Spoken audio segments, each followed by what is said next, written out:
কি বন্ধুরা বলো তো, আমাদের বাড়িতে তো অনেক শাকসবজি আছে, তার মধ্যে একটা সবজি আজকে পারবো, যেটা হচ্ছে কলার থোর বলা হয় বা অনেকেই বলে ভাড়ালি। এই যে কলাটা কাটা হয়ে গেল, এই কলাটা অনেকটা পাখি খেয়ে নিয়েছে কলাটা।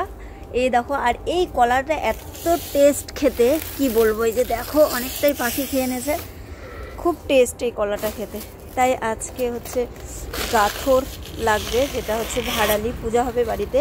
তাই ভাবলাম বাড়িরই হচ্ছে সবজি কিছুটা নেওয়া হয়। কচু তোলা হয়েছে, তারপর আবার এই যে ভাড়ালিটাও হচ্ছে তোলা হচ্ছে। এই যে দেখো কিভাবে হচ্ছে ভাড়ালিটাকে ছোলা হচ্ছে, এইভাবে ছুলে ছুলে তারপর ভেতরে যেটা বের হবে সেটাই আমরা কিন্তু খাবো।